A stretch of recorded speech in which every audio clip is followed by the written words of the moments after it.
స్వచ్ఛమైన మానేపల్లి బంగారమే. తరతరాలుగా తరగని స్వర్ణ బంధాలు మన Manepalli jewellers. Teaser Pushpa 2 teaser చూస్తే అలా కనిపించారు మీరు. ఏంటి అల్లు అర్జున్ గారితో ఇప్పుడన్నా మాట్లాడారా లేకుంటే ఇప్పుడు మాట్లాడామండి? అల్లు అర్జున్ సార్ తో మాట్లాడాము, మంచిగా మాట్లాడి మంచిగా రిసీవ్ చేసుకున్నాడు. మంచిగా మమ్మల్ని ఒక ట్రాన్స్ ఉమెన్స్ ని మంచిగా చూసుకోవడం జరిగింది. అంటే రామోజీ ఫిల్మ్స్ 20 days అక్కడే ఉండాము. ఫుడ్ గానీ 20 days అక్కడే ఉండాము. ఓ సూపరా. ఆల్మోస్ట్ ఎంత పర్సెంట్ ఉంటారు మూవీలో మీరు 100కి? మేమా అంటే ఒక 20 minutes దాకా ఉంటామండి మూవీలో. అది ఒక 10 minutes అల్లు అర్జున్ పక్కనే ఉంటాము. 10 minutes ఆయనతోనే ఉంటాము. ఆయనతోనే ఇంకా ఆయన అదే నా సాంగ్ లో గానీ ఆ ఫైట్ లో గానీ ఆయన పక్కనే ఉంటాము. 10 minutes ఉంటాము. 10 minutes అంటే కొంచెం దూరంగా ఉంటాం. అంటే మాకు కొంచెం బోర్ లాగా కొట్టేసేసింది అక్కడ. ఓకే, అల్లు అర్జున్ గారితో చాలానే గడిపారు చాలా రోజులు. ఎలా ఉండే ఆ ఎక్స్పీరియన్స్? అంటే చాలా హ్యాపీ అనిపించింది అండి. ఆ సెట్ వదిలిపెట్టి వస్తున్నప్పుడు కూడా చాలా ఫీలింగ్, అంటే అదొక కోల్పోయామని ఫీలింగ్ వచ్చింది. ఎందుకంటే 20 days హ్యాపీగా అనిపించడం కానీ, మమ్మల్ని రిసీవ్ చేసుకోవడం, మాకు ఫుడ్ పెట్టడం. ఫుడ్ అంటే తెలిసిందే, మనం ఎక్కడైనా తింటాము, కానీ ఆ ఫీలింగ్ వేరు, ఈ ఫీలింగ్ వేరు. ఎప్పుడన్నా మాట్లాడారా అల్లు అర్జున్? మాట్లాడామండి. నాతోనే అంటే ఎట్లా అంటే ఆయన సెట్ లోకి వచ్చిన తర్వాత మేము ఆయన పక్కన ఉన్నప్పుడు ఎక్కడి నుంచి వచ్చారని అడిగారు. ఇట్లా మాదాపూర్ నుంచి వచ్చానంటే మీ ఓన్ ఎక్కడంటే నెల్లూరు అని చెప్పాను. నెల్లూరు అని చెప్పిన తర్వాత అవునా ఎక్కడ ఉంటారని చెప్తే ఇట్లా మాదాపూర్ అని చెప్పాను. నవ్వినాడు. ఇంకా తినేవి కూడా ఏందో బఠానీలు ఇచ్చాడు. మంచిగానే రిసీవ్ చేసుకోవడం గానీ, మంచిగా చూసుకోవడం కానీ చాలా హ్యాపీ అనిపించింది. తిన్నారా బఠానీలు? తిన్నాము. ఇష్టంగా తిన్నారేమో. అంటే చూస్తా అంటే మేము కూడా అనుకునేది, సార్ మాట్లాడితే బాగుండేది, సార్ మాట్లాడితే అంటే ఆయన వచ్చినప్పుడల్లా మేము ఆయన సార్ చూసి నవ్వడం కానీ, ఆయన కూడా నవ్వడం కానీ, లాస్ట్ కి వచ్చి ఇంకా 5 days ఉంటుంది అనగా షూడు వెళ్ళిపోతాం అనగా అప్పుడు మాట్లాడారు మాతో. ఓకే, సో ఇది మాట్లాడిన తర్వాత బఠానీలు అడిగారా లేకుంటే అతనే ఇచ్చాడా అల్లు అర్జున్ గారు? అంటే తింటుండేడు, ఆమెను ఇచ్చినాడు మాకు. హ్యాపీ అనిపించింది. చాలా అంటే చాలా హ్యాపీ అనిపించిందండి. ఆ సెట్ వదిలిపెట్టి వచ్చినప్పుడు మేము ఒక 4 members వెళ్ళాం. 4 members ఏడ్చుకున్నాం. అంటే ఎవరి ప్లేసుల్లోకి వెళ్ళిపోతారు. తర్వాత అంటే అక్కడ ఉన్నప్పుడు అందరం కలయికగా ఉండడం గానీ, ఆ సెట్ లో అందరు పరిచయం అయ్యారు మాకు. ఆ సెట్ లో అంటే జూనియర్స్ గానీ, ఏజెంట్లు గానీ, డైరెక్టర్ సార్లు గానీ మొత్తం పరిచయం అయ్యారు. వాళ్ళందరితో మంచిగా మాట్లాడాము. మాకు కొంచెం అంటే ఒక ట్రాన్స్ ఉమెన్ కి మంచిగా గౌరవించాలి అక్కడ సెట్ లో అందరూ. సెట్ వర్కర్లు గానీ, డైరెక్టర్లు గానీ, జూనియర్ ఆర్టిస్టులు కానీ చాలా మంది మాకు చాలా రెస్పెక్ట్ ఇచ్చారు. వాళ్ళతో మంచిగా ఉండాము. వచ్చేసిన తర్వాత చాలా బాధ అనిపించింది. సెట్ లో ఎలా ఉంటాడు అల్లు అర్జున్ గారు? బాగుంటాడండి. అంటే అందరితో మంచిగా మాట్లాడడం, మంచిగా ఉంటాడు. మరి యాటిట్యూడ్ ఎక్కువ లేదండి, అదంతా డూప్ మాటలండి. అదంతా డూప్ మాటలు. సార్ చాలా అంటే చాలా మంచివాడు. అందరు రెస్పెక్ట్ ఇచ్చి మాట్లాడతాడు. అందరికి కూడా దండం పెట్టే మాట్లాడతాడు. చాలా అంటే చాలా మంచోడు సార్. ఓకే, ఇంకెవరితో అందులో మాట్లాడు? పుష్ప 2 రష్మికతో గానీ? రష్మిక మందనతో కూడా మాట్లాడామండి. కేశవన్నతో మాట్లాడాము. అంటే ఆల్మోస్ట్ చాలా మందితో అందరితో మాట్లాడాము. చాలా మంది ఫొటోస్ కూడా దిగాము. కానీ అల్లు అర్జున్ సార్ కూడా ఇస్తానన్నాడు, కానీ సెట్ లో ఇవ్వను, నేను సెట్ షూట్ అయిపోయిన తర్వాత ఇస్తాను అన్నాడు. మాకు అక్కడ బాధేసింది. అంటే లైక్ ఆయన కూడా ఆన్ షూట్ కదా, కాస్ట్యూమ్ పైన ఉన్నట్టున్నాడు. రష్మిక మందన కూడా ఇచ్చింది ఫోటో. అల్లు అర్జున్ తో దిగారా మరి? లేదండి, అందరితో దిగాము. కానీ ఆయన ఫోటో అడిగితే సారు నేను ఇప్పుడు సెట్ లో ఉన్నాను కదా, ఇప్పుడు ఇవ్వను అని చెప్పాడు డైరెక్టే. మేము గమ్ముగా అయిపోయాం. అదొకటి చాలా బాధాకరంగా అనిపిస్తుంది. 20 రోజులు నటించారు, 20% మూవీలో ఉన్నారు. అంటే ఫోటో లేకపోయినా టీజర్ లా కనిపిస్తాం, ఇంకా మూవీ మొత్తం కనిపిస్తుంది. అది హ్యాపీ అనిపిస్తుంది మాకు. సూపర్. ఇంకా సాంగ్స్ లో కూడా ఉన్నారు అనుకుంటా మీరు అందరూ? సాంగ్ లో ఉన్నాము. మళ్ళీ ఫైట్ సీన్ లో ఉన్నాము. ఫైట్ సీన్ కొడతారా? మమ్మల్ని ఎవరు కొట్టారండి, కొట్టేంత లేదులే అక్కడ. షూట్ లో మంచిగా జరిగింది. షూట్ అయితే మంచిగా జరిగింది. సరే, అంటే ఇలాంటి ట్రాన్స్జెండర్ సంబంధించి కూడా చేస్తూ ఉన్నావు నువ్వు. సో మీరు ఒక మెన్, ఇంకా మీరు అంటే ఎట్లా అంటే ఒక మూవీకి, ఒక సీరియల్ కి ఎవరన్నా ట్రాన్స్ కావాలన్నా, లేడీ గెటప్స్ కావాలన్నా నాకు కాల్ చేస్తారు. నాకు కాల్ చేయడం ద్వారా నేను ఎంతమంది కావాలని వాళ్ళని అడగడం కానీ, ఎంతమంది ట్రాన్స్ కావాలి 10 మంది అంటే నేను నాకు తెలిసిన వాళ్ళందరినీ, అంటే వీళ్ళని కూడా ఒక రేంజ్ లో చూపించాలి, వీళ్ళు కూడా సమాజంలో ఒక పర్సన్ నేను అని చూపించాలని చెప్పి నేను కొత్త ట్రాన్స్ అంటే ఇవాళ వచ్చిన షూట్ కి ఇప్పుడు వచ్చిన వాళ్ళని కాకుండా నెక్స్ట్ టైం షూట్ ఉన్నప్పుడు ఇంకొకరిని కొత్తగా పరిచయం చేస్తా. అట్లా అంటే అందరూ ఉండాలి, అందరు మంచిగా ఉండాలి, వాళ్ళకి కూడా మంచి పేరు గుర్తింపు అనేది రావాలని చెప్పి నా కోరిక. మీరు ఎక్కడ పుట్టారు ఏంటి?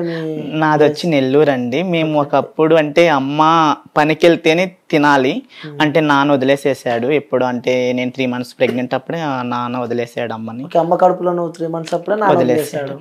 మీరు ఎంతమంది? నేను ఒక్కడిని. అయ్యో, నేను ఒక్కడిని. అప్పటి నుంచి అమ్మ నన్ను చాకి డిగ్రీ స్టడీ సూపర్. డిగ్రీ చదివావా? అయిపోయింది డిగ్రీ. ఎక్కడ? Nellore Ramakrishna college. Okay. Degree చదివిన తర్వాత ఇటు హైదరాబాద్ కి వచ్చారా? అంటే నాకు ఒక 1 year బ్యూటిషియన్ నేర్చుకున్నా. Okay. Beautician makeup, hair styles మొత్తం, మెహందీస్ మొత్తం వచ్చు. మనం నేర్చుకున్న తర్వాత నాకు ఇంకా ఇక్కడ హైదరాబాద్ కి వచ్చిన తర్వాత యానిమేషన్ స్టార్ట్ చేశాను. యానిమేషన్ నేర్చుకుందామని. యానిమేషన్ కూడా?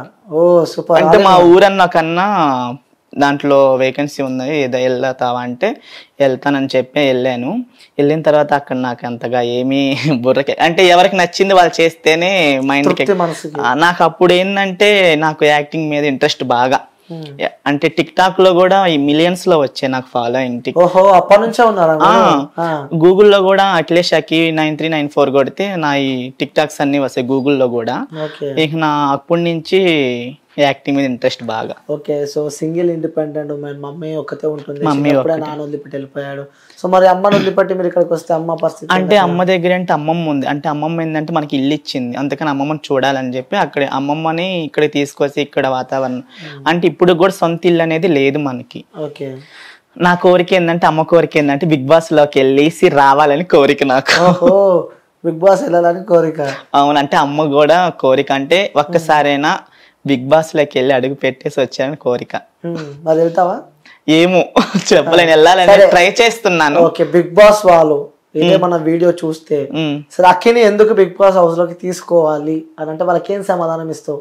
ఏం సమాధానం ఇస్తానంటే నేను కూడా ఒక యాక్టర్, నేను నాకు కోరిక ఉంది అంటే వాళ్ళు ఏ విధంగా క్వశ్చన్స్ చేస్తారు తెలియదు కదా, దాన్ని బట్టి నేను కూడా ఆన్సర్ ఇద్దాం అనుకుంటున్నా. ఓకే. ట్రయల్స్ చేస్తున్నావా? ఏది? ఏ విధంగా అంటే ఎవరన్నా ఇంటర్వ్యూ ఎవరన్నా తెలిసిన వాళ్ళు ఉంటే వాళ్ళని పట్టుకుంటున్నా. ఇట్లా నాకు కూడా ఒక ఛాన్స్ అంటే లోపలే పరిమితం కాకుండా అట్లా ఒకసారి అన్న వెళ్ళి అందరిని చూసేసి రావాలని కోరిక ఉంది. ఓకే. అంటే అమ్మ కోరిక మేరకు కొనసాగుతున్నాయి అనుకోవచ్చు. Okay, right. మీరు ఉమెన్ గెటప్ వేస్తుంటే, ఉమెన్ కాస్ట్యూమ్ వేస్తుంటే కూడా సో మీ ఊరు వాళ్ళు కానీ, మీ చుట్టుపక్కల వాళ్ళు కానీ, మీ ఫ్రెండ్స్ కానీ, మీ సంబంధిత బంధువులు కానీ ఎప్పుడు ఏమనలేదా? అంటే ఎట్లా అంటే నాకు స్టార్టింగ్ నుంచి నేను లేడీస్ గెటప్ వేస్తాను అంటే ఊర్లో కూడా వేస్తా ఉండేది. ఊర్లో చిన్న చిన్న ప్రోగ్రామ్స్ అంటే ఎట్లా అంటే మాకు జాతరలు జరిగినప్పుడు మేమే వేసుకుంటా ఉండేది. ఇక నా అప్పటి నుంచి కామన్ అయిపోయింది. కానీ కాలేజ్ చదివినప్పుడు కాలేజీ ఫ్రెండ్స్ ఇప్పుడు కూడా ఎంకరేజ్ చేస్తారు, నువ్వు సూపర్ మామ, నువ్వు సూపర్ రా, ఇంక బాగున్నావు, నైస్ రా, అది అంటే ఇంకా ఎంకరేజ్ చేస్తున్నారు. అంటే లేడీ గెటప్ వేయడం వల్ల, పెద్ద పెద్ద మూవీస్ చేయడం వల్ల, సీరియల్స్ చేయడం వల్ల ఇంకా ఎంకరేజ్ చేస్తున్నారు మా ఊరోళ్ళు కానీ, నా ఫ్రెండ్స్ కానీ, నాకు అయిన వాళ్ళు చాలా మంది నన్ను చాలా ఎంకరేజ్ చేస్తున్నారు. వాళ్ళందరికీ చాలా ధన్యవాదాలు. అంటే తోటి ఫ్రెండ్ ని కించపరచకుండా ఎంకరేజ్ చేస్తున్నందుకు చాలా అంటే చాలా సంతోషంగా ఉంది. ఓకే. అంటే ఇది పక్కన పెడితే కొంతమంది ఉంటారు, అరే ఏంటి ఇలా చేస్తుంది అని చెప్పి నెగిటివ్ చేసేవారు ఎవరన్నా మీ లైఫ్? అంటే వాళ్ళు ఎవరంటే ఇప్పుడు నేను చేస్తున్నది నేను బాగుపడుతున్నాను అని చెప్పేసి రాళ్ళు ఇస్తారుతారు. అంటే అర్థమైంది. అంటే ఇప్పుడు నేను ఎదుగుతున్నాను కదండి, ఇప్పుడు కొంతమంది ఎంకరేజ్ చేయడం వల్ల నేను ఎదుగుతున్నా. కొంతమంది ఏంటంటే వాళ్ళు ఎదగని మనకు అనవసరం. ఒకరు బాగుపడుతుంటే ఓర్చుకోలేని చాలా మంది ఉన్నారు, కానీ వాళ్ళు ఉన్నారు, నాకు తెలుసు వాళ్ళు ఎవరో. దాన్ని బట్టి నేను కూడా వాళ్ళకి తగ్గ సమాధానం నేను కూడా చెప్పుకుంటున్నా. ఓకే. అంటే మీరున్న ప్రదేశంలో కానీ ఎక్కడికైనా వెళ్తున్నప్పుడు ఇలా లేడీ గెటప్స్ చేస్తూ వస్తే ఎప్పుడైనా ఇబ్బందులు పడ్డ సందర్భాలు? ఉన్నాయండి, చాలా ఉన్నాయి ఇబ్బంది పడ్డాల్సి. అంటే ఎట్లా అంటే నేను ఏం చేస్తానంటే, నేను ఉండేది మామూలుగా బాయ్గా ఉన్నప్పుడు ఏమంతగా ఏమి ఉండదు. ఏదైనా లేడీ గెటప్ చేయడం వెళ్ళినప్పుడు మాత్రం క్యాబ్ బుక్ చేసుకోవడం, ఆటో బైక్ మీద మాత్రం వెళ్ళాను. బైక్ మీద వెళ్తున్నప్పుడు ఒకసారి కొంగు పట్టుకొని లాగేసేసారు. ఇక అప్పటి నుంచి నేను భయపడతా. అంటే ఇప్పుడు నేను బాయ్గా ఉంటే ఏం లేదు, లేడీ గెటప్ వేసుకున్నందుకు ట్రాన్స్ ఉమెన్ అని. ఇప్పుడు సొసైటీలో ఏంటంటే ఒక ట్రాన్స్ ఉమెన్ కి పేరు అనేది లేదండి. వాళ్ళని మరీ ఎంత దారుణం అంటే ఎంత దారుణ హత్యలు చేస్తున్నారంటే అంత దారుణంగా చేస్తున్నారు. గవర్నమెంట్ వాళ్ళకి కొంచెం కూడా హెల్ప్ చేయడం లేదు. అవును, రీసెంట్ గా కూడా మనం చూసాము ఒక ట్రాన్స్జెండర్ ఒక ట్రాన్స్జెండర్ కూడా చంపేసి చెత్తకుండలో పడేసి మరి. అవును. సో నిజంగా చూస్తూ ఉన్నప్పుడు చాలా బాధేస్తూ ఉంటది. అంటే అలాంటి సందర్భాలు చూసినప్పుడు ఏమనిపిస్తూ ఉంటది మీకు? అయ్యో ఎందుకు వాళ్ళు కూడా దేవుడిచ్చిన జన్మే కదా, ఎందుకు వాళ్ళని ఇట్లా చేయడము అని చెప్పేసి చాలా బాధాకరంగా బాధపడుతుంటాను. అంటే గవర్నమెంట్ ఒక చిన్న వాళ్ళకు కూడా మంచి మంచి జాబ్స్ ఇస్తా, మంచివి ఏదన్నా చెప్తా పింక్షన్ టైప్లో కానీ వాళ్ళకి నెలకి ఏదన్నా ఆదుకునే విధంగా చేస్తే చాలా మంచిది. ఓకే, సో ఇలాంటి రోజు మన లైఫ్లో మళ్ళీ రావద్దు అన్న రోజు ఏదన్నా మీ లైఫ్లో ఉందా? అంటే ఎట్లా చెప్పాలంటే దానికి నేను పడ్డ కొన్ని కష్టాల వల్ల ఇప్పుడు కొంచెం కొంచెం మెరుగుపడుతున్నా. అంటే చాలా కోల్పోయాను, కొంచెం ఇప్పుడు పైకి వస్తున్నా. కానీ ఇప్పుడు వస్తున్నందువల్ల కూడా చాలా మంది చాలా రాళ్ళు విసురుతున్నారు. అంటే ఎలాంటివి కోల్పోయావు? ఎలాంటివి కోల్పోయానంటే ఫస్ట్ నాన్న లేని వల్ల ఆ లోపం కోల్పోయాను. తర్వాత ఎప్పుడు నేను ఇంటర్ సెకండ్ ఇయర్ దాకా నేల మీద పడుకున్నాం, అంటే అమ్మ చీర వేసుకొని పడుకునే వాళ్ళము. అంటే ఇప్పుడు కొంచెం ఇండస్ట్రీలోకి వచ్చి ఇండస్ట్రీ నాకు కొంచెము ధైర్యం చూపించింది. ఆమెన ఇప్పుడు కొంచెం బాగుపడుతుంది. ఎంత సంపాదిస్తూ ఉంటావు నెలకి? నెలకంటే ఎట్లా అంటే నేను షూట్స్ ఉన్నప్పుడు ఒక 300 స్టార్ట్ అయ్యాను. నేను షూట్లు 300 వకీల్ సాబ్ లో 300 ఇచ్చారు. ఇప్పుడు నేను 5,000-6,000 తీసుకుంటున్నా ఒక షూట్ కి. అప్డేట్ అయిపోయావు. చిన్న ఈవెంట్స్ ఉన్నా గానీ, మ్యారేజ్ ఈవెంట్స్ అట్లా డాన్స్ కి వెళ్తా. డాన్స్ కూడా. అవును. ఓకే, అన్ని కలిపితే మీరు అన్నమాట. అవును. డాన్స్, సింగింగ్ అంటే వచ్చు కానీ భయం. చాలా మీ ఫ్రెండ్స్ కూడా నాకు చెప్పారు చాలా మంచిగా సింగింగ్, చాలా అద్భుతంగా పాటలు పాడుతూ ఉంటది అని చెప్పి. ఒకసారి మన వ్యూవర్స్ కోసం ఒక మంచి ఏదైనా సాంగ్. అయ్యో సరే, మీ పుష్ప సాంగ్ వాడు, మీ అల్లు అర్జున్ సాంగ్. అల్లు అర్జున్ సాంగ్ అంటే ఇప్పుడు చూసేట నాకు అంతగా సింగింగ్ ఏమంతగా ఏం పర్లేదు, ఎంత వస్తే అంత పాడు. భయపడతారు చాలా. పర్లేదు, భయపడండి, ఎవరేమనుకుంటారు. వద్దండి ప్లీజ్, వద్దు. సరే, మీ అల్లు అర్జున్ కోసం అన్న వాడండి. ఆ సార్కి తెలుసు నేను పాడేది వద్దు. ఓకే.